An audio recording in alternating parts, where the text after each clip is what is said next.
Londres, 1888. As ruas são frias, escuras e sufocadas pela neblina. A cidade vibra entre o luxo da alta sociedade e a miséria absoluta dos bairros operários. Nos becos de Whitechapel, o cheiro de fumaça e esgoto se mistura ao medo. Prostitutas caminham entre sombras, observadas por olhos invisíveis. Algo maligno ronda a noite, um vulto, um sussurro, um corte rápido. E então, o silêncio. Assim começou o reinado de terror do assassino mais famoso da história, Jack, o Estripador. Um nome que atravessaria os séculos como uma ferida aberta na pele da humanidade. Hoje, você vai conhecer a verdade por trás da lenda, o horror real que paralisou Londres e o mistério que jamais foi resolvido. Na madrugada fria de 31 de agosto de 1888, um cocheiro chamado Charles Cross caminhava para o trabalho quando, ao passar por uma rua escura chamada Bucks Row, avistou o que parecia ser um monte de roupas largadas no chão. Aproximou-se e, com o coração acelerado, percebeu que se tratava do corpo de uma mulher. Seu nome era Mary Ann Nichols, ou simplesmente Polly. Tinha 43 anos. Era mãe de 5 filhos, alcoólatra, e vivia nos becos miseráveis de Whitechapel, recorrendo à prostituição para sobreviver. Naquela noite, ela havia sido rejeitada por um abrigo por não ter o pagamento de 4 pence. Disse que conseguiria o dinheiro com um cliente e saiu para a escuridão. Nunca mais voltaria. Seu corpo estava estirado no chão, com a saia levantada até a cintura. A garganta havia sido cortada 2 vezes, quase até a decapitação. E no abdômen, cortes profundos revelavam uma brutalidade que ia além de um simples assassinato. Quando a polícia chegou, tentaram abafar o caso, como se fosse apenas mais uma tragédia na vida de uma mulher esquecida pela sociedade. Mas algo estava errado. A precisão dos cortes, a frieza do ato, o cenário cuidadosamente posicionado, nada indicava um crime por impulso. Havia método, havia raiva, havia assinatura. Nos jornais, o assassinato foi tratado como um caso isolado. A maioria das pessoas mal prestou atenção. Mas entre os moradores de Whitechapel, o medo começou a se espalhar como fumaça. Eles sabiam que aquilo não terminaria ali. A sensação era de que algo havia sido despertado, um predador, um carrasco invisível, e estavam certos. Menos de uma semana depois, o horror retornaria e com ainda mais ferocidade. Enquanto o corpo de Polly era enterrado, o assassino observava em silêncio, talvez lendo os jornais, talvez passeando entre os becos como um fantasma. Whitechapel era um labirinto de sombras, de pobreza, de mulheres que ninguém protegeria, um terreno fértil para monstros. E Jack, o Estripador, acabava de escolher o seu palco. O assassinato de Polly Nichols foi apenas o começo. Menos de uma semana depois, na madrugada de 8 de setembro de 1888, o corpo de Annie Chapman foi encontrado no quintal de uma pensão em Hanbury Street. A cena do crime era ainda mais brutal. Annie havia sido estrangulada, a garganta cortada profundamente e o ventre completamente aberto. Seus intestinos estavam puxados para fora e colocados sobre o ombro. O assassino, agora, não estava apenas matando, ele estava encenando. Como se desejasse que o mundo visse e se horrorizasse. Annie, assim como Polly, era uma mulher de meia idade, marcada pela pobreza, vício em álcool e abandono. As autoridades novamente tentaram controlar a imprensa, mas os detalhes começaram a vazar. Quando um médico legista sugeriu que o assassino poderia ter algum conhecimento de anatomia, talvez um açougueiro, talvez um médico, o medo tomou conta de Londres. Não era mais apenas um assassino. Era um monstro inteligente, calculista e impiedoso. Enquanto a polícia tentava desesperadamente encontrar uma pista, a mídia sensacionalista alimentava o pânico com manchetes sangrentas.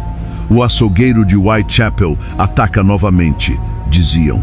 A população, já sufocada pela miséria e superlotação dos cortiços, começou a desconfiar de tudo e de todos. Qualquer homem estranho era acusado. Cabeleireiros, médicos, andarilhos, imigrantes, todos viravam suspeitos.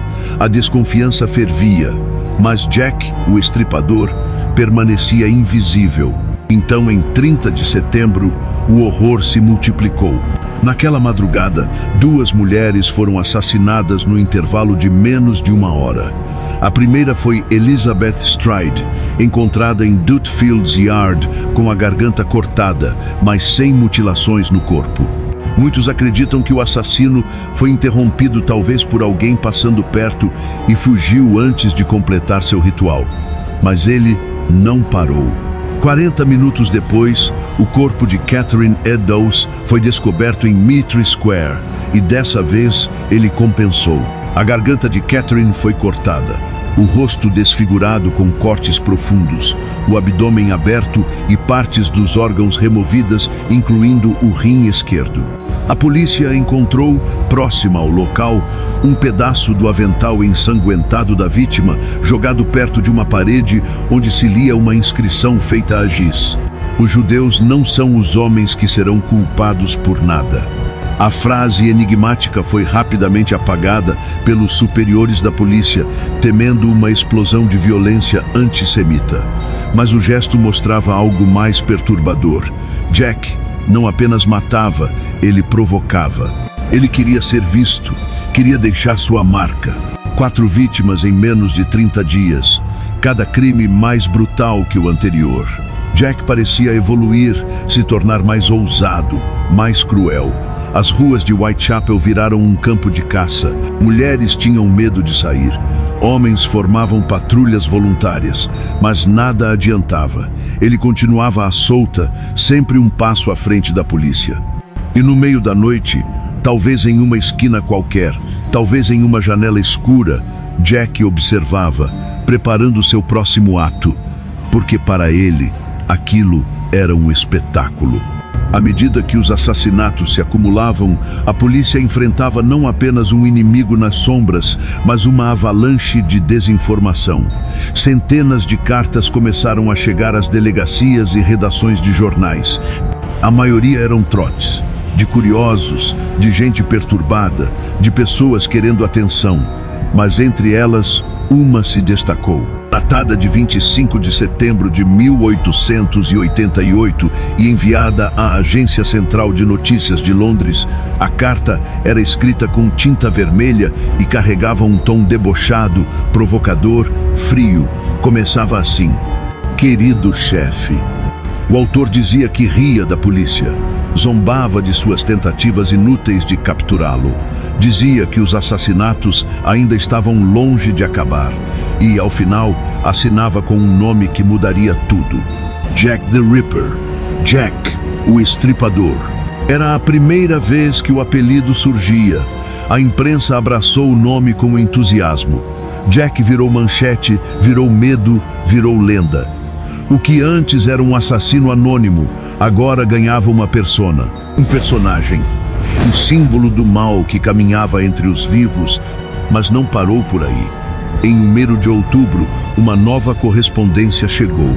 O cartão postal conhecido como Saucy Jack, curtíssimo e ainda mais sarcástico, dizia: o próximo não demorará. E de fato, naquela mesma noite, aconteceram os assassinatos de Elizabeth Stride e Catherine Eddowes.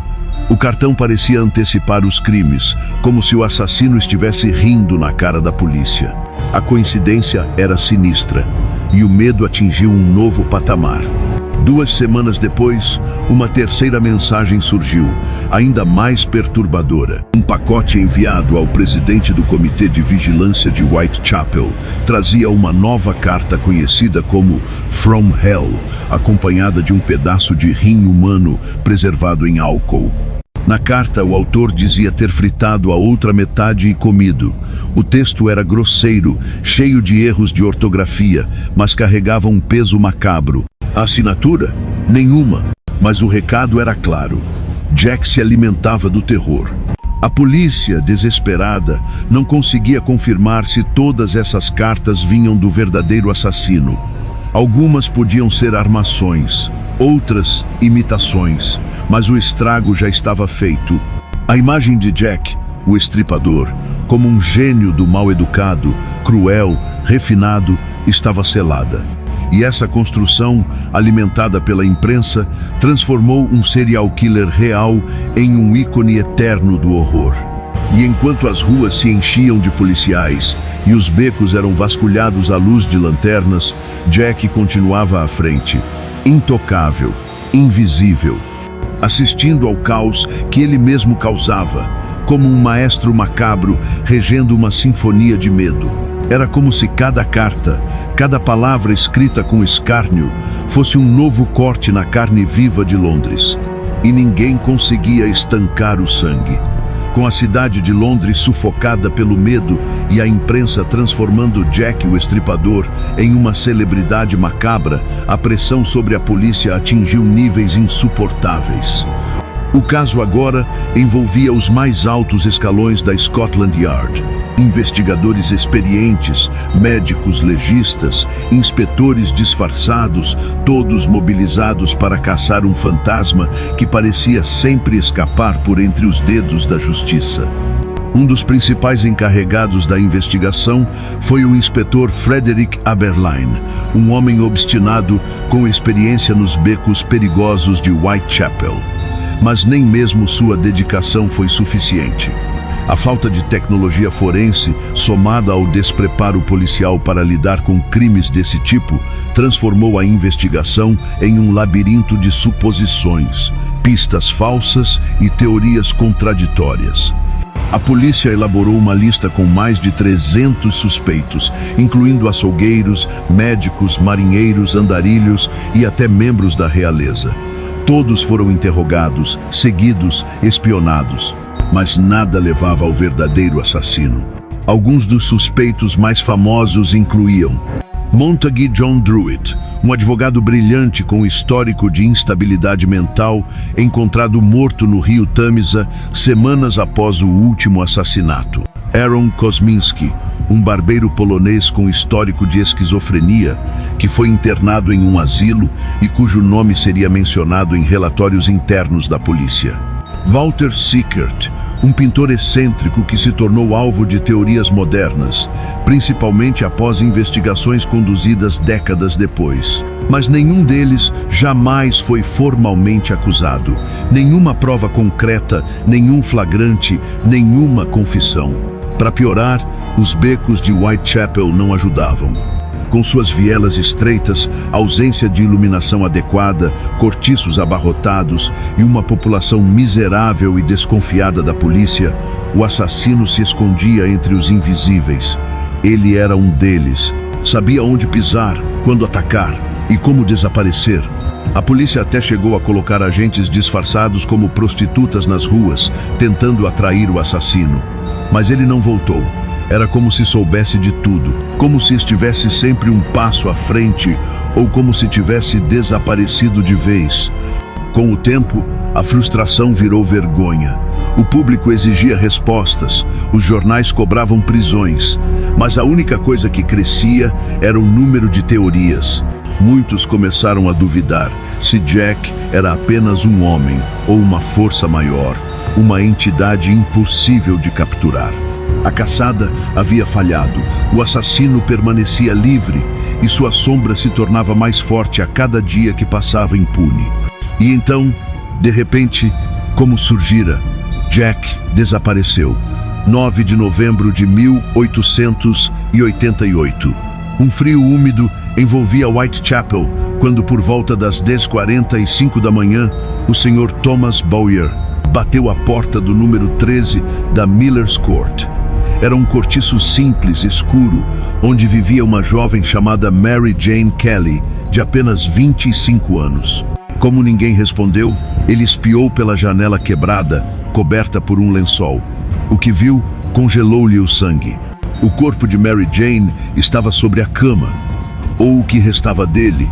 Aquilo não era apenas um assassinato, era um massacre. A garganta havia sido cortada até quase a decapitação. O rosto estava completamente desfigurado, com traços arrancados à faca. Os seios, o fígado, o coração e os rins foram retirados e espalhados pelo quarto.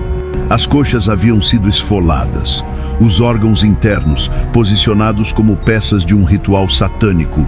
A cena era tão horrível que até os policiais mais experientes saíram cambaleando, incapazes de descrever com clareza o que tinham visto. Era o ataque final, o ato mais brutal de Jack, o estripador. E diferente das outras vítimas, Mary Jane não foi assassinada nas ruas, mas dentro de seu quarto, onde o assassino teve tempo, silêncio e privacidade para executar seu horror com precisão cirúrgica. Ele sabia que seria sua última performance e fez dela a mais terrível. E então, silêncio. Depois de Mary Jane Kelly, Jack nunca mais matou, ou ao menos, nunca mais matou da mesma forma. A cidade respirou aliviada, mas o medo nunca foi embora. A Scotland Yard arquivou o caso. Os becos de Whitechapel voltaram à escuridão. Mas a lenda de Jack cresceu como uma ferida aberta na alma de Londres. Com o tempo, surgiram dezenas de livros, teorias, filmes, supostos diários, análises modernas de DNA, mas nenhuma resposta definitiva. Jack desapareceu tão misteriosamente quanto surgira. Talvez tenha sido preso por outro crime, talvez tenha se matado, talvez fugido, ou talvez ele nunca tenha existido como um só homem. O que é certo é que ele venceu. O mundo inteiro ainda fala seu nome. Jack, o Estripador, o primeiro serial killer da era moderna. Um símbolo eterno do mal, do mistério e do medo. Se você também acredita que há mais lendas escondidas sob os escombros da história, então siga o canal Lendas, Verdades, onde o mito encontra a história. Porque aqui o passado respira e ele tem muito a contar.